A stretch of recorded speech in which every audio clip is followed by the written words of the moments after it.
Good morning, boys and girls. Welcome to another great day of class. So today we're going to be learning about drawing conclusions. So we can define drawing conclusions as using information that is implied or inferred to make meaning of what is clearly not stated. So drawing conclusions is about taking information that we get from our text, the things that we're reading from that the author gives us, and taking what we know ourselves and drawing conclusions using both those informations. So writers like you give readers hints or clues that help them read between the lines, since not everything is going to be explicitly stated for you. So sometimes we have to read between the lines, if you will, and we have to dig deep. We have to think about what we know. We have to look at what the author is telling us, and we have to draw conclusions from that, from those two sets of information. So now we are going to listen to a catchy song about drawing conclusions that's just going to get us into an upbeat mood and kind of understanding conclusions a little bit better. So I'm going to share my screen with you.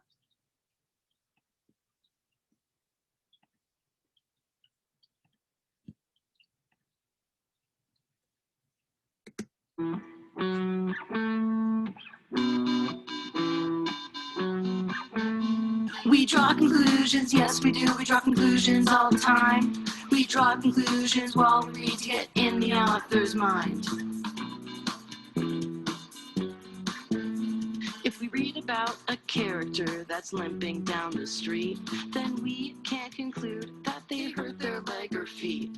If a girl shares her chocolate with everyone on the bus, then we can't conclude that this girl is generous. If a setting is described with lots of monkeys, plants, and birds, then the rainforest is where they are, you could reasonably conclude. And if a monkey steals and keeps bananas to himself, then what a greedy monkey, I would think to myself.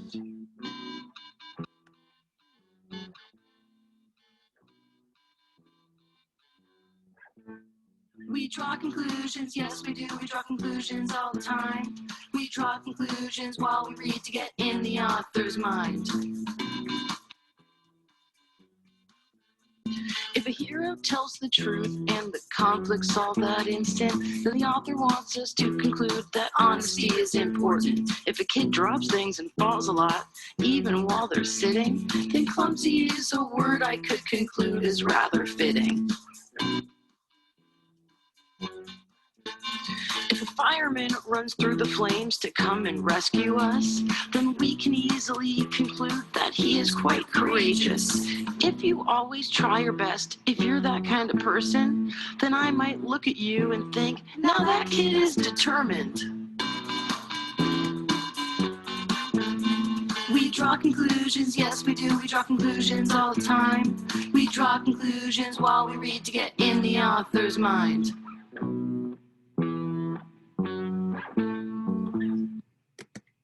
All right, that was just a fun little catchy video.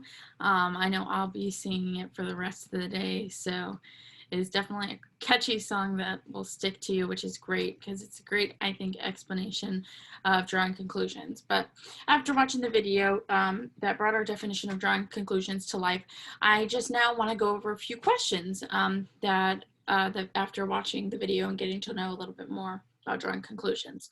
So in your own words, define what drawing conclusions means. So I've given you a little explanation.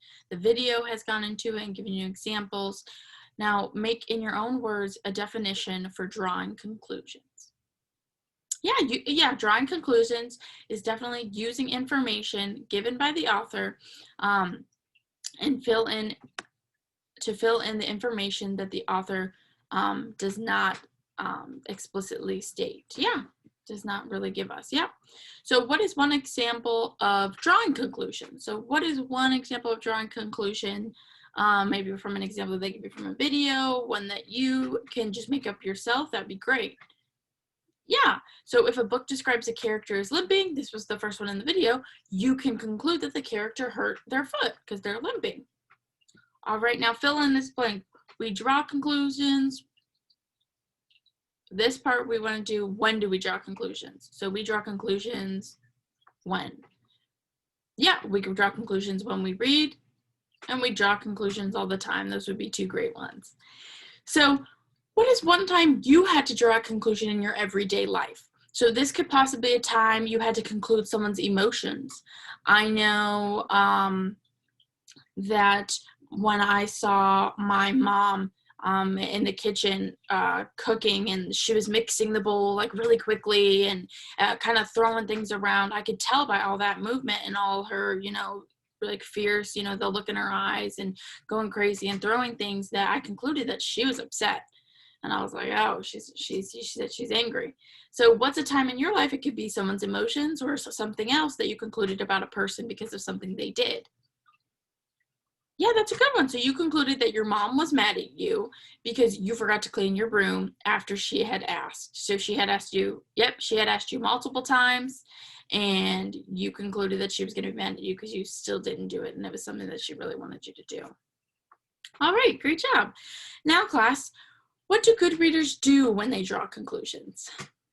Well, good readers use clues from the text and ask, what did I read in the text? What do I already know about the topic, and what conclusions can I make? So what did I read? What do I already know about the topic, and what conclusions can I make from those things? So here's an example for you. So Shruti was amazed to see all the fish. She looked around the massive tanks. There were fish, crabs, shrimp, jellyfish, and other amazing creatures. She was able to explore the world underwater without even getting wet. With this information, it can be concluded. So I just read a short passage for you, and I'm going to tell you what that information concluded. I concluded with that whole little tiny paragraph that Shruti went to an aquarium. Well, how did I know that? Well, let's look back. So what I did is I said, oh, Shruti was amazed to see all the fish. So that already started getting me thinking, where are places that people can see fish? Well, I thought the ocean, she could have her own fish tank, maybe a pond, a river, a lake. I thought maybe an aquarium, put it all in there, all my ideas in there, and then I kept reading. So that was what first popped in my head when I read, and it was like my first clue. And then I kept reading. She looked around the massive tanks. Well, there's multiple tanks, and they were massive. I know that you're not going to find that in a pond, river, lake, or ocean. That's not in any of those. So I took all those options out.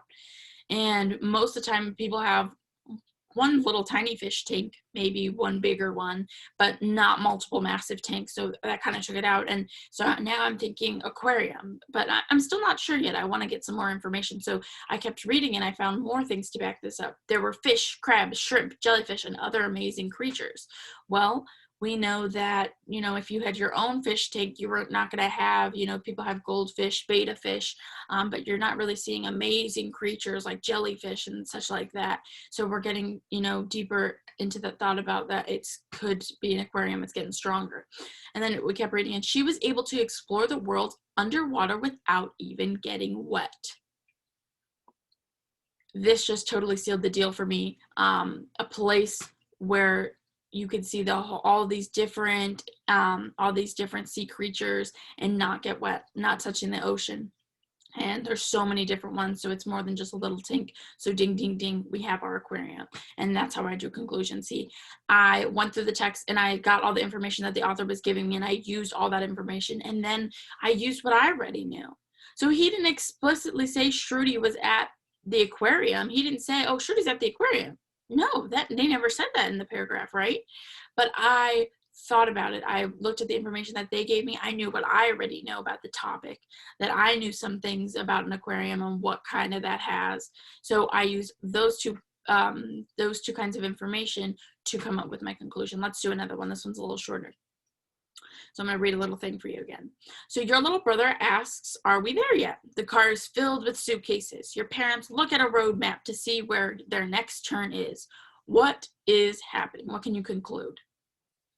Yeah, you can conclude that they're going on a trip. That's exactly what I thought. And how did we conclude that? Yeah, the car is filled with suitcases. You have a little brother asking, are we there yet?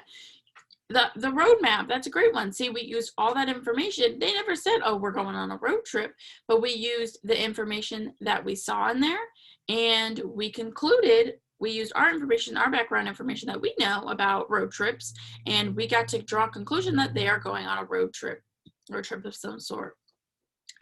Now, class, you are going to be reading some passages today and drawing some conclusions about what you are reading. So I'm going to model to you how you're going to be reading and how you will draw conclusions and fill out the performance task sheet that I give you. So the first thing you have to do, of course, is read your passage. So I'm going to read the passage, Spring Tryouts Aloud. So that's our first step when we're going to draw conclusions. Of course, we have to read, right? So first, I do want to share with you, before I do start reading, I want to share with you the performance task sheet that you're going to be filling out and that I'm going to model for you and we're going to fill out together. So I have I have two sections for you here today. So I have what I read and my conclusions. So what I read, that's the section where I'm going to put details or information that help me come to my conclusion. So whether it be a quote or just the idea of it, I can put it into that box about what I read to make me come to my conclusion. And as you go down to the box, please also put the title so we know which article you're reading. So like for this one, The Town Shocked by the Walking Fish. Number 2, The Mess. Number 3, Late Again. Number 4, The Homestead Act. So we're going to fill those in as we go. So I can stop sharing that now. And then we're going to share the spring tryouts. And I'm going to read the spring tryouts aloud. And we're going to work together to fill that out. Alrighty. Let's see if I can share my screen here. And it would be also a good idea while you read, if you find those details right away as you're reading, go ahead and highlight those. Get out a highlighter, and that can help you, or just underline it with your pencil if you find some of those ideas that are going to help you. So this is the story, Spring Tryouts. So Jen had seen her friend Laura in a school play. It looked like fun. Jen decided to try out for a spring play. She practiced her lines by herself, then she practiced in front of Laura. Laura helped her read the words with feeling. At last, the day came. The room was silent. Jen took a deep breath. Her hands were wet, yet she read her lines with feeling. The next day, there was a list in the hall of those who made it. Jen looked for her name. Then she pointed, gasped, and hugged Laura. So that was a good little story. So there we saw that that Jen is going to try and get into a school play, and there's some things that I underlined it here, and I underlined gasped and hugged Laura, and her hands were wet. But I want to show you on a bigger scale what I thought would be a great idea to fill in. So I'm going to share my screen. Stop sharing that one. I'm going to share my screen to a different one so I can show you my worksheet about how I filled it in. So here I did my performance task sheet, and for spring tryouts, after I read it, I went through and I kind of highlighted a few things that kind of caught my eye, but when I first read. But now I'm going to go and fill in my performance task sheet. So what did I read? Well, I read that her hands were wet. So this told me that she was nervous. Because of that, her hands are wet. I know that my hands get sweaty when I get nervous, when I have to give a speech, when I have to go into an important meeting, when I'm being observed. That gets me nervous. My hands get sweaty too. And for her, this happened as well. So I can conclude that she was nervous, even though the author didn't specifically say that, but I can conclude that based on what she's, having to put on a performance that she really wants to get, and her hands are sweating. So that's kind of a nerve-wracking thing that can definitely be. For the second one, what I read, I put, she pointed, gasped, and hugged Laura. She pointed, gasped, and hugged Laura. For this, I concluded that she got the part in the play. So it doesn't specifically say that she got it in there, but I know that there was a list of names in the hall, if you got the performance, and that when she saw it, she gasped, which, could mean something else. It definitely could. But then she hugged Laura and they were happy. It was something about them being happy, you know, and I know for me personally, if I'm, you know, excited, I'm going to hug, I'm going to be like, oh, yes, you know, I'm in shock. I'm like, oh my goodness, you know. So we can conclude that she indeed did get that part. So we conclude that based on the information that we read. So that's what you're going to be doing. And you're going to go through and you're going to read your article, highlight things that you read if you see them. If not, you can always just go back, you know, and re-highlight those things. And then once you have that, you're going to fill out your performance task sheet. So now that I read my passage and I filled that in, I am going to do another article with you today. So this time, this article is going to be titled The Mess, and that's the article that I'm going to read aloud this time. So I'm going to share my screen to the article. A lot of reading today, but this is the last one I'm going to model for you, and then you're going to be able to do some on your own as well. Okay, so The Mess. Billy left his clothes in the hall and his toys on the floor. His parents always told him to pick up his things. That summer, Billy's friend Pat got a new puppy. Pat asked Billy to spend the night, yet Billy's parents were worried. "You will have to pick up your things," said Billy's father. Billy said he would. Billy went to Pat's house. He threw his bag on the floor. He patted Pat's puppy. Then he ran outside to play. He forgot about his bag. Later that night, Billy and Pat came home. Billy's clothes were all over the house. So after reading that, I have to think of things that I can conclude. What can I conclude from all that information? I did highlight a few things here as we went along of some information. Billy left his clothes in the hall and his toys on the floor. So I'm going to share my performance task sheet with you now so we can see that. So here we have The Mess. So if I move this, so Billy left his clothes in the hall and his toys on the floor. Those are the ones that I highlighted, I put down. Number 2, Pat got a new puppy and Billy left his bag on the floor at Pat's house after his parents told him he had to pick up his things. When Pat and Billy came inside, his things were everywhere. See now, I want you to notice here that I did quote directly from the article, but I also just put information from the article, which you can do either one. You can directly quote what they said, or if you just want to explain, because this one for me, the quote wasn't all together, and I wanted to explain both of those in order. That's how I drew my conclusion. So that's why I did that. And with these two things, I concluded. The first one is I concluded that Billy is a messy boy because I know clothes belong in the closet and toys belong in toy bins or organized. But the story said that his toys were on the floor and his clothes were in the hall. You know, I can conclude that he's a messy boy. He's definitely a messy boy. Secondly, with all that other information, Pat getting a puppy, his parents telling him to make sure he picks up his stuff, and Billy actually leaving his bag on the ground and kind of forgetting, I concluded that Pat's puppy made the mess out of the clothes Billy left on the floor. And Pat and Billy were not inside either. So who else would do it? The puppy. Because they left his clothes on the floor. They left it on the floor with easy access where a puppy can reach. You know, I know from my own background knowledge that puppies are kind of crazy. They have a lot of energy. They're going to go through stuff. I've had a puppy myself. And I also know that, you know, parents usually have a reason to tell, you know, kids things, you know, that they told him to make sure to pick up his stuff off that floor and he didn't. And I know, you know, they had a good reason for it. So I concluded that it was the puppy who did it. And I think I was on the right track for that. But as you can see, I read my article, did the same thing. I went through it, highlighted some things that I thought could be useful. Again, you can read it through all the way first and then go back and highlight. And then I went to my performance task sheet and I picked out the things that I read that helped me draw my conclusions. And then I thought to myself, you know, what are the things that my personal background information that helped me get to those conclusions. So All right, boys and girls, now that I've modeled some 2 articles for you, I'm going to now have you do the same thing with the rest of the articles. And I want you to fill in the rest of the performance task sheet. So remember, read those articles, use your highlighters to help, then go to your performance task sheet, fill out those boxes, try to draw as many conclusions as you can from the articles.